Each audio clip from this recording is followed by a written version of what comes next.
First and foremost, very disappointing that Mother Nature controlled the outcome of how today is going to end. But at the end of the day, the player safety is of utmost importance.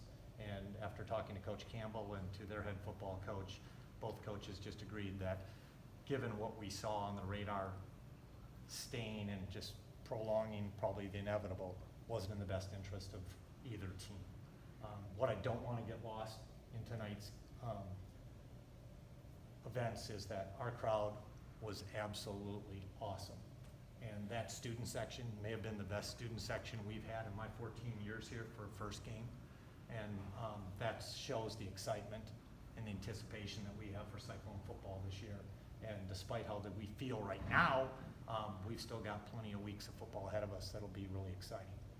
Obviously, it's a little bit of a fire drill tonight, and you're trying to answer a lot of different questions in a short period of time. Some things, you're not going to be able to answer until we get more information.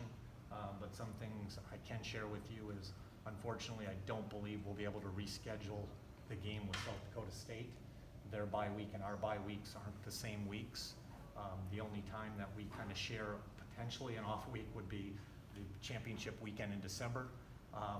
We'd like to be playing on that weekend. They'd certainly like to be playing in the FCS playoffs that weekend. So I highly doubt that that is going to make it a possibility. For us, our bye week is October 20th. My guess is, I know Nebraska and Akron canceled their game tonight, so I'm going to guess that there's a whole host of probably FCS opponents around the Midwest that are in the same boat we're in, that they're going to lose a game tonight. So we'll have ample time to work on that over the next several weeks to possibly schedule somebody else to be here on that October 20th weekend. Coach Campbell and I have talked about that and in agreement that we would use that bye week if we could to do that. If we can't find somebody and we were in a position that we needed a 6th win for a bowl game, then we always have the ability to possibly play on championship weekend. I know some people will ask about the, what do we do with fans and refunds, or that's one of those questions that will be contingent probably upon whether we reschedule a game or not. So I really can't answer that tonight. Typically, we've had situations with snowstorms before in basketball.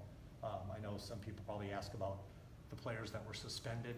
I've already talked to President Winterstein and to Faculty Athletics Rep Tim Day, and we're all in agreement that the suspensions were served tonight because the game, it's not the student athlete's fault that the game couldn't be in for weather.